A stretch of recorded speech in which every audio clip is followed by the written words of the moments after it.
Hello guys, we are back with another video today, The Idealist Conspiracy. Introducing Mr. Amal Allen yet again. Thank you for being here on this wonderful podcast. Today's video is about boundaries and how to assert yourself. Welcome back to the podcast, and we will be going over boundaries and how to guard against red flags and the issues that may occur, right? So my first question to you, Amal, because we got the credentialed man right here. He got the credentials, he got his masters, he got his, what else you got? Tell me what you got. Oh, I got my license. So my first question for you, Amal, is why do boundaries make people so uncomfortable? Both the person setting the boundaries and both the person receiving the boundaries. A lot of times it's just because of the way people grew up. Your boundaries and how they're formed are usually by the role modeling of how boundaries are formed and secured in your family. And the truth of the matter is that boundaries are hard to set up because people have their own vision and their version of you and your relationship with them. Everybody has their own version of me and that they see in our relationship.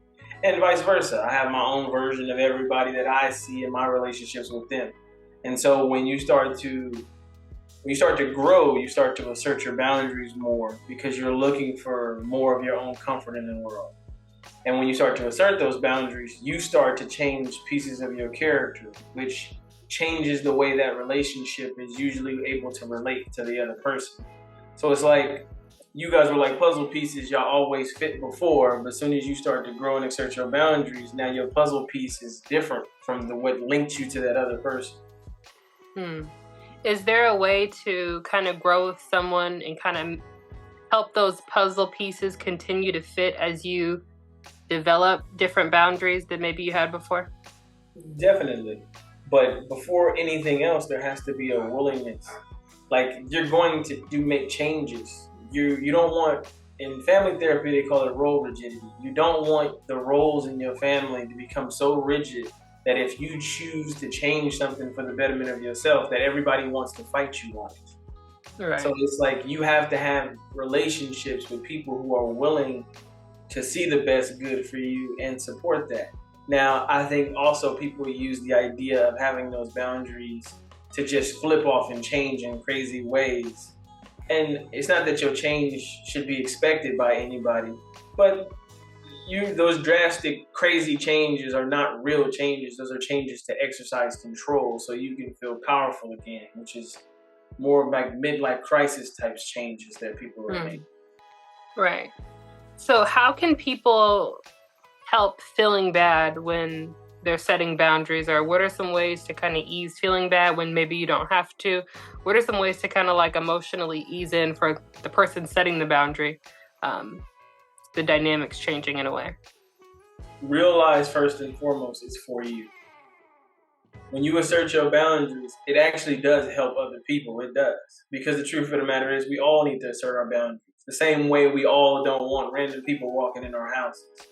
We want people to knock. Right? We want people to ring the doorbell, but ain't no just walking in your house. And that's what boundaries really are. It's just making sure that don't nobody just walk up into your house without knocking on the door. Right? And so one of the major ways in asserting that is just understanding when you have someone who is going to respect those boundaries and someone who is not going to respect those boundaries. Right. That's an important thing in asserting your boundaries, is knowing when you actually have someone who is not going to respect boundaries. Right. Okay. So how should people handle someone that doesn't respect their boundaries? What if it's like a small boundary, like don't call me before 7:30 a.m. and they do little minute things that aren't huge boundary breakers, but boundaries nonetheless, versus big boundaries being crossed? I would say that with that one, like you have to maintain your boundaries just as much as you have to have other people respect it. Right. So if someone's calling you at a time they shouldn't be calling you, you should respect your boundaries and not answer their call. Right. And then on the other side of that, you give them the opportunity to see what that is. And then the next time you guys talk, then you can be like, hey, that during that time is da-da-da-da-da. So that way you make sure that the boundary is respected. But some people like to reinforce their boundaries to make other people feel some type of way, or to like try to have some level of control over other people. And it's not for that. It's only for you to be like, this is my comfort zone. I'm not comfortable with this. I don't like this, and I'm not trying to do this. So you assert your boundary there. So don't be the person who doesn't assert your boundary on your side of the fence, but expect someone to respect your boundaries. Like if you don't think you should be getting called after 9, then don't answer the phone after 9. Right. Okay. So how can boundaries help relationships or bring people closer? Actually, boundaries are a good binding agent to keep relationships together. It gives people the individual space that they need to exist within the relationship, but also still be individual. Like one thing that's hard about families and communities is that we want so much to be recognized by each other, to be praised by each other, to be loved by each other, that we will force ourselves to stay connected to people who hurt us just for that sake.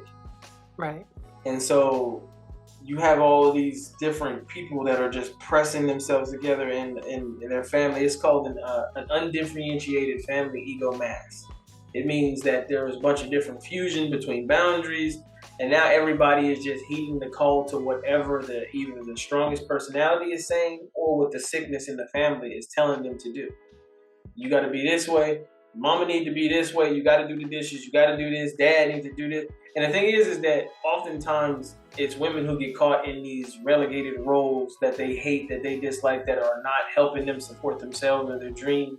But the thing is that the man who's holding her in that role, his role is just as rigid because he thinks that he has to take care of every single thing. And both of them are doing thankless jobs without recognizing what each other is bringing to the table and helping. So what is a way to communicate your boundaries respectfully versus a way that is not a good way to set a boundary with somebody else? The way you do it is about your timeline, right? Hopefully you do it very early on. Right. The earlier you do it, the easier it's going to be to be like, no, just don't do that. I don't roll that way. It's not going to be as like pertinent, and it's not going to be as hurtful, right? Because what you don't want is that some people just use random times, like when they're doing other things, to be like asserting the boundary. There's plenty of time to do it, but certain moments that you can't just be like da da da da, because it seems like you're just trying to control the other person, like do what I want you to do. Mm-hmm. But hopefully when you dating, you're discussing boundaries and what's important to you. Like as much as people want to have fun and enjoy themselves in relationships, dating is an interview. So I know I'm not taking you to no fancy, super fancy restaurant. I'm not going to do something like that because this, honestly, for a minute, that's stupid. Because this is an interview, and if anybody can do great in an interview when you know that they're offering you $100,000 at the end of the rainbow, right? So if I take you on to a place that's this amazing, amazing place, of course you can fall for that. I mean, it doesn't mean that you're falling for me. And at the same time, it doesn't mean that I'm getting everything that I need from you in terms of understanding, okay, this is the kind of person that she is. This is the kind of things that she likes to do. This is what she thinks of family. This is what she thinks of raising kids. Like, dating is an interview. And as much as we want to have fun, it's important that we're getting the facts and really looking at a person. Because when people say, oh, we got married and we grew apart. No, you got married different, didn't know each other at all. And when you started to grow, you started to have friction between your boundaries. Because you never really, because the strongest personality, that person's boundaries is going to be respected. Man. Right. And that person who doesn't say anything, their boundaries are going to be subdued or disrespected. And then at some point, through pain, through acknowledgement, through wisdom, or through strength, they're going to find out that things are not right in the relationship. Right. What happens, they're going to start to exert their boundaries, and the other person is going to look at them and say, why did you change on me? Mm-hmm. And it's like, because it was never right. Right. Mm. So should people anticipate an air of loneliness when they start setting boundaries with other people? Definitely. And it's important to really look at that. But the truth of the matter is that genuinely, if you're afraid to be by yourself, you don't need to be in a relationship. Because every relationship you're going to choose out of fear of not having. which Period. means the fear of not having means being comfortable being disrespected. If you have a fear that you're not going to find anybody, and so you attach yourself to people when you meet them because they're attractive or because they have one particular thing over a different thing that you may like, what'll happen is you'll end up making adjustments for them, losing your boundaries, losing yourself. And when you do find yourself, you're going to lose the relationship because the relationship is detrimental to you. And anything that's detrimental to you when you finding yourself is like bathing yourself in the fire that melts away everything that's not you. Right. So as soon as you do that, the relationship is not you. So it's going to melt away when you start to find yourself. So do you think people should understand that boundaries have to do more with them than the other people that they're quote unquote sometimes setting them for? Most important, boundaries Yeah. are not about anybody else. It's never Right. about anybody else. And the more you make it about anybody else, the less power you're going to have and or feel.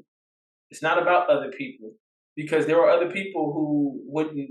There are some people who would always respect your boundaries even before you knew you had boundaries. Right. Right? There are some Mhm. people you know, friends and otherwise, who will make you have boundaries because of the relationship they have with you. Mhm. And then there are some people, no matter what you did to exert your boundaries, they would never give a damn about your boundaries. They would never R care. And so Yeah. it's not about anybody else. It's about the ability to set the standard for how you're going to allow people to deal with you. And then also, on the other side of that, being able to walk away from any situation that doesn't respect you. Respect is not some high ordained quality that people like always have. This is basic. Like respect is not running the stop sign, like not running the red light, like that. We all lose a little bit of it from time to time. Sometimes you're just moving too fast and you go past that red light. But Right. you're gonna make the apology to the person whose situation you messed up because of those or because of that. So it's important that you're able to like be able to make those moves and be able to move away from situations. If you can't leave a situation or say bye to something, then that's like the top boundary. The top boundary is you do something to me, I don't tolerate it, I'm good, thank you. Mm. So just so we can get to know you just a little bit, Mr. Amal Allen, what are some boundaries that you like are strong on that you do not let people pass? Uh, when when I'm dating a woman, I'm genuinely into their character. I want to know what kind of person you are. I Hmm. want to know what's important to you. Respect is huge in terms of boundaries. If I don't feel like you respect me, and I don't need to sit down and have a conversation with you about it. If I don't feel like you respect me, red flag right off the bat, I'm good. I'm good on you. If you ever dealt with somebody or dated somebody in a situation who didn't respect you, you know it right off the bat when you're dealing with someone who just doesn't have that respect for you. And it doesn't mean that they need to have this godly set level of respect for you. Oh my God, Right. you're the best. It's just simple like respect of not don't drag me through bullying. Don't put me through Right. nothing for nothing. Right. I'll go through something with somebody I'm love that ain't trying to put me through something, but we just happen to be going through something, right? Serious Right. relationships will put you through stuff, right? We go through the seasons of our lives in our relationship. We're gonna get older. Like there are certain things that are gonna happen, changes that are gonna be made, kids coming in, kids leaving. Like these are different times in your life. You go through things. And then Right. there are people who take you through things, like take you to a journey. Like instead of going through the hell that was meant for your life, they take you through hell that you wouldn't have gone through if you ain't meet them. Right. And so there's Right. that. But my number one boundary that I have now for this day and age is honestly just like the way people expose themselves to the internet. Like with all of their like putting all their business on Instagram, putting all their business on Facebook because they're trying to get other people to help them in their arguments. That's my only like I don't like as far as they know I don't do that. Like Hmm. as soon as you start recording me in a video, or as soon as you start, I'm gonna break up with you. I'm gonna leave you alone because truth be told is that you don't want You don't want people in your family in your relationship business. Not at all. So if I don't want people in my circle who I love to be in the business of my relationship, why would I want the world to have access to that too? It's not sacred when everyone has access to it. Right.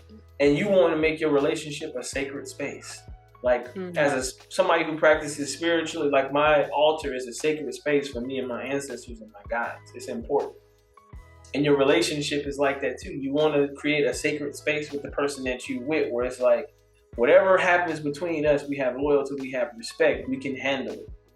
When you don't have loyalty and respect, those are the basic pillars that hold up the building. You don't have loyalty, you don't have love, you don't have respect, then that building is already built to collapse on itself. And it was going to. So definitely that. The internet thing, being half naked on the internet is a big thing to me, because it's always about like insecurity. And if you making money, and I don't mean making money for like shaking your butt or anything like that, but if you're a model and you making money, it's understandable. But if you just posting pictures like that, you cannot tell me it's not about insecurities. I know too much about people. I've been around too many people. It's about insecurities and dealing with those insecurities. And I understand, because I felt insecure before. Everybody wants to be sexy to everybody. Everybody wants to be attracted to everybody, and they want to feel that energy. But it does nothing for you in the long run. But that's a whole different video. We'll get to that, y'all, one day. Yeah, whole different thing. But y'all know I'm gonna play devil's advocate. Of course. I'm sorry. Hey, look, it's a whole nother video, but I just want to put it out there. Hey, look, I'm just saying. It's rare that it doesn't come from a bunch of insecurities. Just the same way you see a bunch of dudes in these red pill videos, like spurring out what they think they deserve from women. It comes from a lot of insecurity. If you deserve, look, you get exactly what you deserve in this world. If you deserve it, you'll get it. And you know what? I don't want to. Go ahead. I don't want to dwell too much into that, because that's a whole nother topic with questions. Ooh. That's a whole nother topic with questions and stuff that I would want to ask. So we will make that video, you guys. He brought it up here today. We're gonna make that video. Right. So we will get to that. Just a little taste of his opinion, though, so you guys can tune in. His credentialed opinion, of course. Oh yeah, that's more personal. I ain't gonna lie. It got credentials across it, but it's more personal. I've seen too much from a personal standpoint from it to be like, it's meaningful, it's good, And to me, is it meaningful? Is it good? That's how I question my own thoughts when I think or feel something. Is it meaningful? Is it good? Or am I just letting myself roll on? Right. And most people are not doing that. So, but to kind of piggyback off of that personal accountability. So someone who is trying to set boundaries, do you have any tips of advice for someone who's never set boundaries before? It kind of is going to feel like the world is against them. What is some advice that you can give to someone who's newly setting boundaries? Don't be scared of the losses that will occur. Losses will occur. You're going to lose certain people. And it sucks to lose people. It sucks to lose relationships that you thought you would have for a long time, or you thought that would be great. But I'm going to tell you right now, it sucks way more for you to lose your relationship with yourself. Don't choose anybody over you. If you choose anybody over you, you're going to lose you. And when you get to a certain age, you're going to turn back and you're going to say to yourself, I gave my life to everything else but me. First and foremost, make sure you understand that this is for you. And you have to be able to turn away from those people and let them go. If it's meant to be, it's meant to be. So the first thing would be being able to let them go, respecting the fact that it's going to happen. Like, as soon as you start doing it, whoever is the most comfortable with who you used to be is going to be gone. That's going to be the person who's going to depart first. The one who has the version with you that is the most inconsistent with the version of you that you're trying to be, that person is going to be gone. It's going to happen. So you have to be willing to just let those relationships go. And then on top of that, you have to be willing to speak your piece. For those people who are quiet, you're gonna have to speak your piece. Go ahead. So what about for people who can't fathom the idea? Because it's one thing to lose friends and relationships. It's a whole different thing to kind of lose family members. People can't even wrap their head around the idea of possibly not being intertwined with their family. So what is some advice for that? It sucks. It sucks. I will just plainly say it sucks, but I'll tell you this. When you opened your eyes for the first time, your mother might have been holding you, but you came out by yourself. And when you close your eyes for the last time in your life, it's going to be by yourself. Look, somebody may pass after you, somebody may pass before you, somebody may pass the same day as you. Mm-hmm. But the day and time you close your eyes is going to be singular. Mm-hmm. I'm not saying that to make you arrogant, to make you think that your time is more precious than other people or you're better than other people. But our lives is always held against death. The quote is memento mori. Remember, you must die. We're all going to die. You have to make your life worth it for you. You have to make sure that you good with everything that's going on. You're happy with the situations. And it isn't to say me. Because you have to realize how you play a part in the whole family system, the whole culture that you're in, and really recognize the responsibility of the part you play in any and everyone's lives. But at the same time, you're a singular being. You're going to close your eyes one day, and none of the stuff that's happening right now is going to matter. Are you going to let people abuse you just because they love you? Wow. What a strong way to end off the video. I just want to say Amal has definitely taught me to have boundaries, and it's completely made my life do a 360 for the better. So take the advice that he's giving. It'll help you. It'll be hard at times, but you'll come out the other side a much better person, a lot happier. So we thank you so much for watching. Like, comment, subscribe. Like, comment, subscribe. Okay, guys, get this video to let's do 40 likes. How about that? Challenge us a little bit. There we go. We are the Idealist Conspiracy. We thank you so much for watching. Thank you so much for watching. Catch you next time.